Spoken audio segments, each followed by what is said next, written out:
Good evening সবাইকে। আমি আবার চলে এসেছি আরেকটা নতুন ভিডিও নিয়ে। আমার নতুন দিনের নতুন আরেকটা ভিডিওতে আপনাদের সকলকে স্বাগত। আজ দুপুরে তেমন একটা রান্নাবান্না করার প্রয়োজন হয়নি। গতকাল রাতে যা যা বানিয়েছিলাম সেখান থেকে অল্প অল্প করে বেশ কিছু খাবার বেঁচে গিয়েছিল, সে কারণে দুপুরে আর তেমন কিছু আমরা বানাইনি। এখন রাতে আমি আগামীকালের জন্য একটা তরকারির সমস্ত কাটাকুটি এগিয়ে রাখবো, আর এখন রাতের জন্য বানাবো ঝাল ঝাল করে চিকেন কষা। তো চিকেন কষা বানানোর জন্য কি কি প্রয়োজনীয় জিনিস সেগুলো তো আমরা সবাই জানি, তাই সেগুলো নতুন করে আর আপনাদের কিছু বলছি না, সেগুলো একটুখানি আমি কেটে কুটে এগিয়ে নিচ্ছি। আচ্ছা, আপনারা কে কে কচুর শাক খেতে ভালোবাসেন আমাকে একটু কমেন্ট করে জানাবেন। কচুর শাক খেতে অনেকেই ভালোবাসেন, কিন্তু আবার অনেককেই বলতে শুনেছি কচুর শাক কাটাকুটির এত ঝামেলা, যে কারণে খেতে ভালোবাসলেও অনেকে রান্না করে আর উঠতে পারেন না, বা ইচ্ছাকৃতই রান্নাটাকে অ্যাভয়েড করেন। কেন কি কচুর শাক কাটলে পরে হাতে বেশ একটা কালো দাগ হয়, আর তাছাড়া কচুর শাক কাটা নাকি বেশ একটা ঝামেলার কাজ। কিন্তু সত্যি কথা বলতে কচু শাক কাটা কিন্তু এমন বিশেষ কিছু কঠিন নয়। আমি নিজেও কিন্তু আগে কচুর শাক কাটতে পারতাম না। এই রিসেন্টলি জাস্ট 1 সপ্তাহ কি 10 দিন হলো আমি কচুর শাক কাটতে শিখেছি, এবং কাটতে শিখে আমার এত মজা লেগেছে, এখন কচুর শাক বাড়িতে আসলেই আমি মাকে বলি খবরদার হাত দেবে না, কচুর শাক কিন্তু আমিই কাটাকুটি করব। কচুর শাকটা কথা বলতে বলতে কাটাকুটি হয়ে গেল, ওটাকে আমি নুন দিয়ে আর জল দিয়ে প্রেসার কুকারে সেদ্ধ করতে বসিয়ে দিলাম।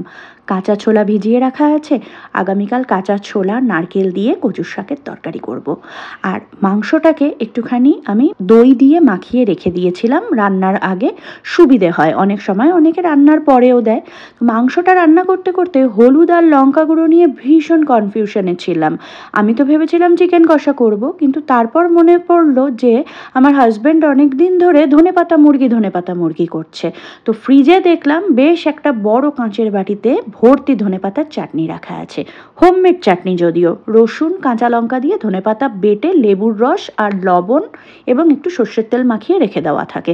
ওটা কিন্তু ভাত দিয়ে ভালো লাগে, রুটি দিয়ে ভালো লাগে, পরোটা দিয়েও ভালো লাগে। তো আমি কি করলাম, হলুদ আর লঙ্কার গুঁড়োটা না দিয়ে পুরো ধনেপাতাটাকেই এর মধ্যে দিয়ে দিলাম।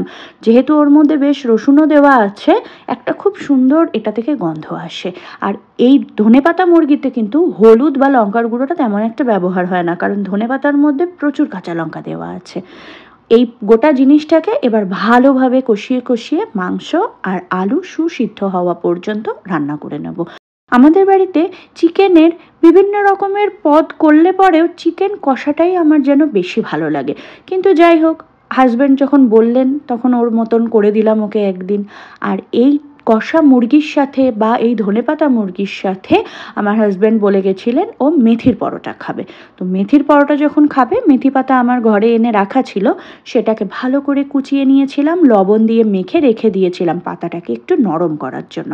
তারপর তার মধ্যে যা যা লাগে, রসুন গ্রেট করে দেওয়া, একটু চিলি ফ্লেক্স, লবণ দিয়ে আটা দিয়ে ভালো করে মেখে নিয়েছি। এরপরে এই আটার ডোটার মধ্যে সামান্য একটুখানি তেল মাখিয়ে রেখে দেবো, যাতে এই ডোটা একেবারে সফট থাকে।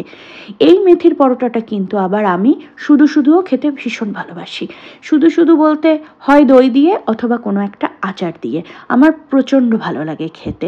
আর আমার হাজব্যান্ড আবার এই মেথির পরোটাটা একটু কষা মাংস বা একটুখানি আলুর দম এই ধরনের জিনিস দিয়ে খেতে পছন্দ করে। তো যে যেমন ভালোবাসে, খাওয়াটা তো যার যার ব্যক্তিগত রুচি, তো সেই রকমভাবেই আমি রান্নাবান্না করি।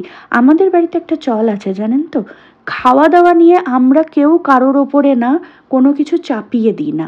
আমরা বাড়িতে 3টে অ্যাডাল্ট লোকের 3 রকমের খাওয়া দাওয়া হয়, এবং আমরা কিন্তু সেই 3 রকমই খাওয়া দাওয়াটা মেনটেন করি। তার কারণ আমার এটা ব্যক্তিগতভাবে মনে হয় যে খাওয়া দাওয়াটা প্রত্যেকটা মানুষের একটা নিজস্বতা আছে, যার যেটা ইচ্ছে, যার যেভাবে ইচ্ছে সে সেভাবেই খাবে। তাতে যদি আমাকে 1 ঘন্টা কিচেনে একটু বেশি সময় দিতে হয়, আমি সেটা দিতে রাজি আছি। কিন্তু ওই জবরদস্তি আমার অসুবিধে দেখে আমার মতন আরেকজনকে খেতে হবে, বা আরেকজনের অসুবিধে দেখে তার মতন আমাকে খেতে হবে, ওই বিষয়টাই কিন্তু আমার একটুখানি দ্বিমত রয়েছে, এবং দ্বিমত বলবো না, আমার বেশ আপত্তিই আছে সেই বিষয়টাতে। আপনাদের সাথে গল্প করতে করতে চটপট করে আমার রাতের রান্নাটা পুরোপুরি কমপ্লিট হয়ে গেল। ওদিকে চিকেন আর আলু সুসিদ্ধ হয়ে গেছে, ওটাকে আমি সাইডে রেখে দিয়েছি। আর তার সাথে গরম গরম পরোটাগুলোও কিন্তু সব রেডি হয়ে গেছে। আমি এবার আমার ডিনারটা নিয়ে বসে পড়ব। অনেকটাই রাত হয়ে গেছে বন্ধুরা, আপনারাও সবাই ডিনার করে ফেলুন। কে কী ডিনার করলেন আমাকে অবশ্যই কমেন্ট করে জানান। আর আজকের ভিডিওটা আপনাদের কেমন লাগলো সেটাও আমাকে অবশ্যই জানাবেন। এই যে মুরগির মাংস, একটা মেথির পরোটা, আর এই আচারটা হচ্ছে জলপাইয়ের মিষ্টি আচার। এটা আমার মা বাড়িতে নিজে হাতে বানিয়েছেন। তো বন্ধুরা, সকলের সাথে দেখা হবে খুব তাড়াতাড়ি পরবর্তী কোনো একটি ব্লগে। ততদিন সকলে খুব ভালো থাকবেন, সুস্থ থাকবেন। টাটা।